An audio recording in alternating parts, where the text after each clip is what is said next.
मुझे बहुत मज़ा आ रहा है ये कसाई बनने में। मैं तो खुद को वेट ही नहीं कर पा रही, मेरा तो मतलब है एक दिन में 3-4 बन लूँ।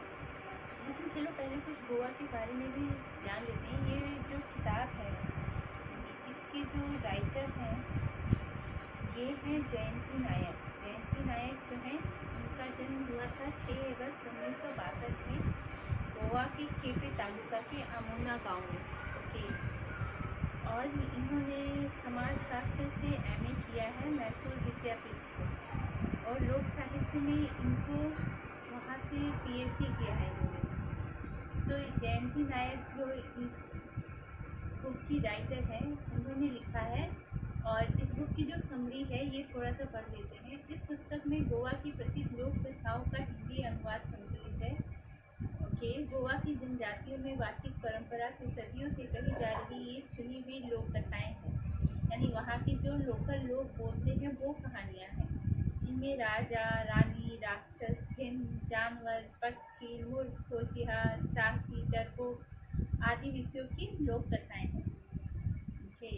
गोवा की लोक कथाओं की प्राचीनता एवं मूल रूप पाठकों के सामने आ जाए, इस उद्देश्य से आदिवासी जनजातियों और गांव कस्बों में रहने वाले लोगों से प्रचलित लोक कथाओं को विशेष रूप से चयन किया गया है। यानी कि जो वहाँ के आदिवासी हैं, गोवा में जो लोग आदिवासी लोग रहते हैं, ये उनके बारे में है। उनकी और वहाँ के लोकल लोगों की जो कहानियाँ होती हैं वो पहली कहानी हमने पढ़ा था राजा की भैंस में घोड़ा जना। दूसरी कहानी जो है, चलो दूसरी कहानी पर जाते हैं। हाँ, कपिला गाय और कुम्हारिन की बेटी, ये भी फोकलोर है यानी कि लोक कथा है। चलो तो दूसरी कहानी शुरू करते हैं। एक था कुम्हार और एक थी कुम्हारी। उसकी एक 2 साल की बच्ची थी, यानी कि दोनों की एक बेटी थी 2 साल की। तो एक दिन कुम्हार ने कुम्हारिन से कहा, आज हम लोग कुम्हारी के लिए जंगल से मिट्टी लाने जाएंगे। अच्छा, उन्हें मिट्टी के बर्तन बनाने होते थे ना, तो इसलिए जंगल से मिट्टी लाने जाएंगे। उस पर कुम्हारिन ने कहा, हाँ जी चलेंगे। तो कुम्हार ने हाथ में फावड़ा पकड़ा और वो चला जंगल की ओर। कुम्हारिन ने क्या किया, बच्ची को गोद में ले लिया, टोकरी हाथ में पकड़ी और चली कुम्हार के पीछे जंगल में। ओके। यानी कि कुम्हार और कुम्हारिन दोनों ही गए और वो अपनी बच्ची को भी अपने गोद में लेकर गई, 2 साल की बच्ची। तो जंगल में जाके कुम्हार ने अच्छी सी जमीन देख के फावड़े से उसे खोदा और बहुत सारी मिट्टी निकाली। उस मिट्टी को कुम्हारिन ने टोकरी में भरा और सिर पे रख लिया। सिर पर टोकरी रखी तो वह नीचे झुककर बच्ची को गोद में उठा नहीं सकी। अच्छा, यानी कि सर पे टोकरी थी तो इसलिए बच्ची को उठा नहीं पाई। उसने कुम्हार से कहा, अरे थोड़ा बच्ची को उठाकर मेरी गोद में रखो। उसने कुम्हार से बोला कि बच्ची को उठा के अपने हस्बैंड से बोला कि मेरी गोद में रख दो। उस पर कुम्हार एकदम भड़का, कहने लगा, तुम इस बच्ची को घर लाओ या इस मिट्टी को, तुम घर आ जाओ या इधर ही रहो, मुझे उससे कोई मतलब नहीं। माय गॉड, कैसा हस्बैंड था, और उसको अपनी बच्ची से भी प्यार नहीं है। कुम्हार तिलमिलाकर पत्नी और बच्ची को वहीं जंगल में छोड़कर चला गया। उसके जाने के बाद कुम्हारिन ने सोचा, यदि वह मिट्टी की टोकरी घर लेकर नहीं गई तो कुम्हार उसे पीटेगा। तो उसने क्या किया कि उस बच्ची को वहीं छोड़कर वह मिट्टी की टोकरी सिर पर लेकर घर चली गई। माय गॉड, क्या माँ है, बच्ची को छोड़ दिया और मिट्टी लेकर चली गई। उसके पीछे अकेले उस जंगल में वो बच्ची घबरा गई और ऊ आ करके रोने लगी। ऑफकोर्स बच्ची थी 2 साल की तो ऊ आ करके ही रोएगी, लेकिन उसका रोना सुनने के लिए कौन था उस जंगल में। वो रोती चली गई बेचारी। शाम हो गई, बच्ची डर से अब ज्यादा ऊंचे स्वर में रोने लगी। तो उस ओर भगवान की कपिला गाए जा रही थी। उनका रोना उनके कानों पे पड़ गया। उस घने जंगल में बच्चे की रोने की आवाज़ उन्हें आश्चर्य हुआ। आवाज़ की सुराग लेकर वे ढूंढते ढूंढते वहां पहुंच गए। अच्छा, कपिला गाय जो होती है ना, ये गाय भगवान का आशीर्वाद होता है इनको। तो उन्होंने देखा कि एक छोटी सी बच्ची अकेले जमीन पर बैठ के जोर जोर से रो रही है। वह दृश्य देखकर उनका दिल करुणा से भर गया। अरे किस निर्दयी ने इस छोटी सी बालिका को इस जंगल में छोड़ा है, शायद कोई पत्थर दिल ही होगा, उस गाय ने बोला। सायों गायों ने बड़े प्यार से उस बच्ची को चाटा। उस झुंड में एक गाय दुधारू थी, तो उसने अपनी बच्ची को उस उसने बच्ची को अपना दूध पिलाया। पेट भरने से, गायों को प्यार से चाटने से बच्ची का रोना थम गया और वह खेलने लगी। तब गाय उसे वहां छोड़ के अपनी गोठ में गई। सुबह फिर बच्ची के पास आकर उस गाय ने उन्हें प्यार किया और दूध पिलाया। फिर शाम हो गई और शाम को वह वापस वहां आ गई। यानी कि गाय को इसीलिए माँ कहते हैं, क्योंकि माँ के बाद जो उसका दूध हम पीते हैं, जो हमें प्यार करता है, वो एक तरह से गाय का दूध पी के ही बड़ी होते हैं। सब गाय का, भैंस का, इन लोगों को इसलिए माँ का दर्जा दिया जाता है। तो गायों से वही छोड़ के चली जाती थी, फिर सुबह और शाम आकर दूध पिलाती थी। ऐसा कुछ समय चलता रहा। गाय के हर दूध पीने से वह बच्ची स्वस्थ हो गई और जल्दी जल्दी बढ़ने लगी। अब वह उन गायों को अपनी माएँ समझने लगी। उनका रमाना सुनते हुए वह उनकी ओर दौड़कर चली जाती और उनसे चिपकती थी। जब वो औरत गई अपनी बच्ची को छोड़ के, तो वो वापस आके देखा ही नहीं उसने कि बच्ची कैसी है, या फिर मिट्टी रख के आकर ले जाती। कुछ समय बाद में वो और बड़ी हो गई और उनके पीछे पीछे जंगल में घूमने लगी। सभी गायें उसका बहुत ख्याल रखती। कोई शेर, बाघ एवं जंगली जानवर आकर उस पर हमला न करे, इसलिए वे सब जंगल में वर्तुलाकार खड़ी रहकर चलती थी और उसे उस वर्तुल में रखती थी। वर्तुल का मतलब होता है वृत्त, यानी कि सारी गायें जो होती थी गोल घेरे में खड़े होकर चलती थी और उसको बीच में रखती थी, उसको प्रोटेक्ट करने के लिए। तो और भी दिन, महीने, साल गुजर गए। बच्ची अब 10 साल की हो गई। उस पर सभी गायों ने सोचा, अब बच्ची का जंगल में खुले में रहना ठीक नहीं। वे उसे अपनी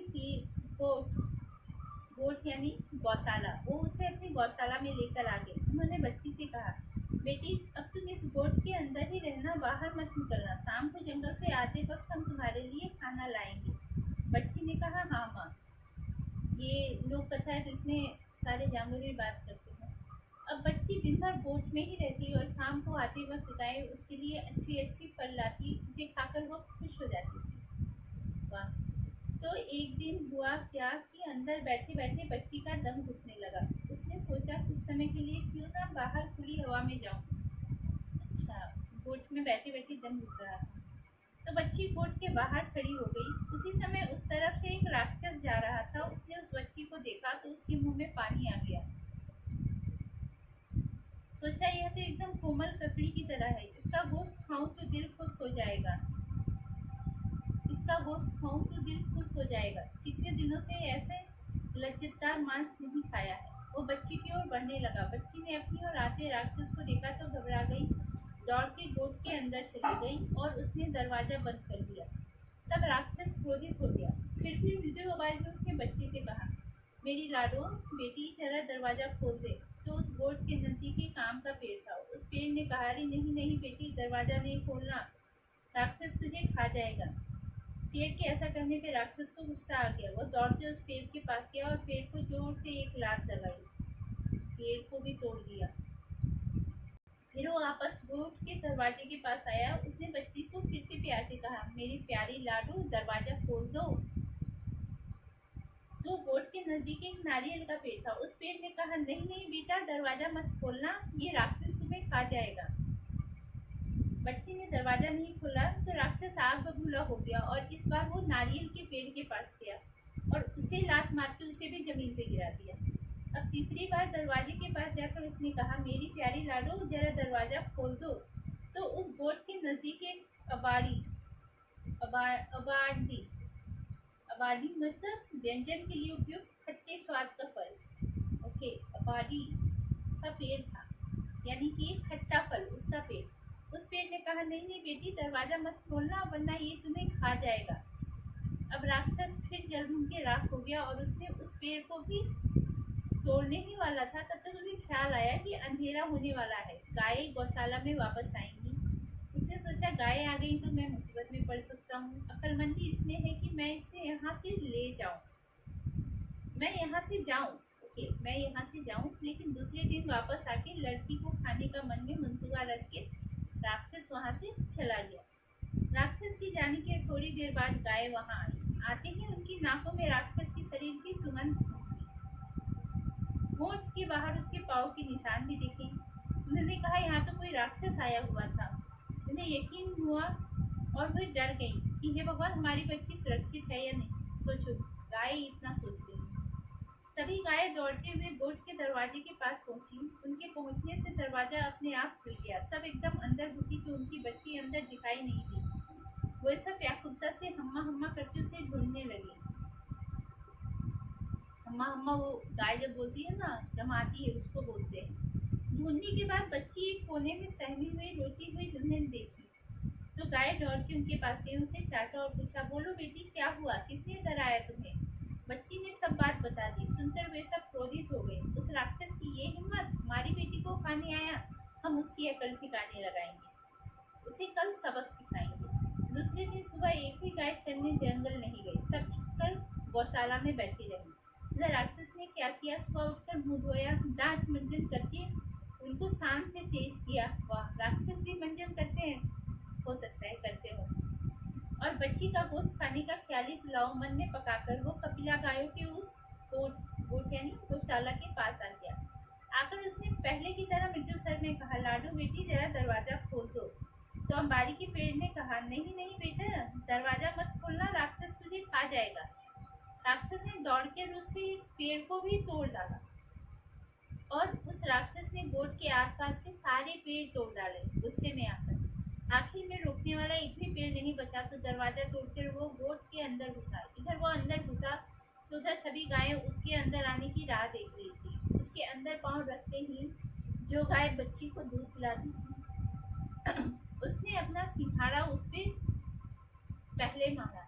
सिंघाड़ा यानी कि उसने अपना सिंह सबसे पहले मारा, बाद में दूसरी ने, तीसरी ने, ऐसा करके सभी गायों ने उसे सींग से मारा और उसे जख्मी करके दूर जंगल में फेंक दिया। जख्मी राक्षस ने सोचा, सिर सलामत तो पगड़ी हजार ये एक कहावत होती है कि अगर जान बची तो लाखों पाए, वैसे ही सिर सलामत तो पगड़ी हजार। इसके बाद जीवन में कभी किसी बच्ची का गोश्त खाने की इच्छा नहीं रखूंगा। इधर राक्षस को सबक सिखाकर गायों ने बच्ची से कहा, बेटी अब कोई राक्षस तुझे सताने यहाँ तक नहीं आएगा, तुम निर्भय रहो। और कुछ दिन सुख शांति से बीत गए। अब बच्ची बच्ची नहीं रही, एक सुंदर कन्या बन गई थी। अब उसका डर भी कम हो गया था। गायों के जंगल में चरने जाने के बाद वह गोट के बाहर निकलती, झरने पे जाके स्नान करती, पक्षियों का संगीत सुनती, पेड़ लताओं पे खिले सुंदर फूल तोड़ती और उन्हें बालों में लगाती। एक दिन हमेशा की तरह वो झरने पर स्नान करके फूल तोड़ रही थी। झरने पे स्नान, पहले लोग झरने पे ही स्नान करते थे ना। तो उस तरफ से एक राज्य का राजकुमार जो शिकार के लिए निकला था, एक हिरन के पीछे पीछे दौड़ता वहां पहुंच गया। उसने उस कन्या को देखा और उससे वो बहुत भाग गई। उसने कन्या से बात करने का प्रयत्न किया तो कन्या दौड़ के गोट में घुस गई। गोट मतलब गौशाला में घुस गई और दरवाजा बंद कर दिया। राजकुमार पहली ही नजर में उस कन्या से प्यार करने लगा। वो अपने घर गया और अपनी माता को उसने अपने प्यार की बात बताई। राजमाता ने वो बात राजा को बताई तो राजा ने कहा, ठीक है, जैसी पुत्र की इच्छा, यदि उसे वो कन्या पसंद है तो उसके साथ ही उसकी शादी करेंगे। राजा मान गए। राजा ने तुरंत अपने प्रधान को आदेश दिया और वो कुछ सिपाहियों को लेकर कन्या को राजमहल में लेकर आने के लिए जंगल की ओर चल पड़ा और वो कन्या को लेकर राजमहल में पहुंच गया। कन्या की सुंदरता देख के राजा और रानी दोनों ही प्रभावित हो गए। उन्होंने अपने पुत्र की पसंद की प्रशंसा की। रानी ने तुरंत दासियों से कहकर कन्या को सुगंधित तेल और उपटन लगाकर नहलाया, उसे पहनने को अच्छे कपड़े दिए, उसे अलंकार पहनाए, उसके बाल बनाए। अब कन्या इस वेश में पहले से भी ज्यादा सुंदर दिखने लगी, जैसे वो स्वर्ग की अप्सरा हो। कुछ दिनों तक रानी माँ ने उसे अपने देखभाल में राजघराने की रस्मी रिवाज की शिक्षा दी। जब वो पूरी तरह से राजघराने की बहू बनने योग्य हो गई तो राजकुमार और उसका बड़ी धूमधाम से विवाह किया। पहले उसको सिखाया कि राजघराने में कैसे रहते हैं, और ये अच्छी बात है। उन्होंने पहले उन्हें सारी चीज़ें सिखाई और उसके बाद उनकी शादी करवाई अपने बेटे से। तो वो कुम्हार की लड़की अब राजा की बहू बन गई थी। उसके पास अब सारा सुख चैन था, पहनने के लिए अच्छे वस्त्र थे, हीरे जवाहरात, नौकर चाकर, प्यार करने वाला पति और सास ससुर। लेकिन वो खुश नहीं थी, वो अपनी गौ माताओं को बहुत याद आती थी, इसलिए सारा सुख होते हुए भी वो दुखी थी। राजकुमार के ध्यान में यह बात आ गई। उसने उससे पूछा, तुम्हें क्या दुख है, क्या तुम ऐसी क्यों गुमसुम बैठती हो? उसने कहा, मुझे मेरी माताओं के पास लेकर चलो। राजकुमार ने कहा, कौन है तुम्हारी माता? मेरी माताएं हैं गौएं। गायें? राजकुमार चौकित हो गया। उस पर कन्या ने उसे सारी कथा सुनाई। सुनकर उसने कहा, ठीक है, मैं तुम्हारी माताओं के पास तुम्हें लेकर चलता हूँ। दूसरे ही दिन राजकुमार कन्या को यानी अपनी पत्नी को जंगल में लेकर गया। तो कन्या को देखकर सब गायें दौड़ के उसके पास आ गई। कन्या भी दौड़कर उनके गले से चिपक गई। गाय ने उसे ममता से चाटा। कन्या ने भी उन्हें प्यार से सहलाया। जिस कपिला गाय ने उसे अपना दूध पिलाया था, उसे तो वो बहुत देर तक चिपककर सिसकने लगी। कुछ देर बाद गाय उठकर जंगल में चली गई और राजकुमार अपनी पत्नी को लेकर राजमहल वापस आ गया। आते वक्त उसने एक काम किया, अपने सिपाहियों को वहां गोट तोड़ने का आदेश दे दिया। जंगल से अपनी गौ माताओं से मिलकर आने के बाद कन्या यानी वो कुम्हार की लड़की खुशी खुशी अपने पति राजकुमार के साथ रहने लगी। वो बहुत साल जीवित रही। उसने कई पुत्र पौत्र हो गए। वहाँ गोट तोड़ने का, गौशाला तोड़ने का क्यों? अच्छा, गोट यानी गौशाला नहीं, तब हो सकता है कोई गुफा होगी। गोट को तोड़ने का आदेश क्यों दिया? ये बात समझ में नहीं आई। अपने सिपाहियों को वहाँ गोट तोड़ने का आदेश दिया। क्यों दिया गोट तोड़ने का आदेश? गोट का मतलब तो गौशाला ही हुआ ना।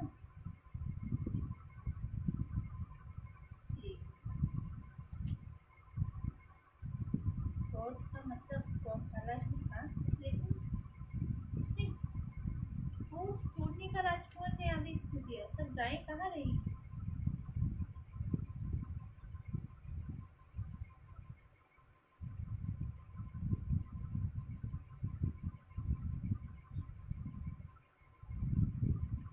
हो सकता है वो सारी गायों को अपने साथ ले जाना चाहता हो, लेकिन फिर वो उसने ले तो नहीं गया।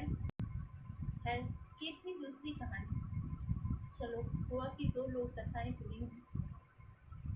ये जयंती नायक जी जिन्होंने ये कहानी लिखी है, इसमें टोटल 20 कहानियाँ हैं। तो 20 कहानियाँ हम 20 ब्लॉग्स में पढ़ेंगे। तब तक के लिए बाय एंड टेक केयर। और हाँ, एक कहानी से जो सबसे अच्छी सीख मिली वो ये कि गाय हमारी माँ समान होती है। गाय माँ के बाद जिसका दूध पीकर हम बड़े होते हैं वो गाय ही होती है। गाय भैंस जो भी है, तो इन लोगों का आदर सत्कार करना चाहिए। तो अगर ऐसी बातें होती हैं तो अच्छी होती है।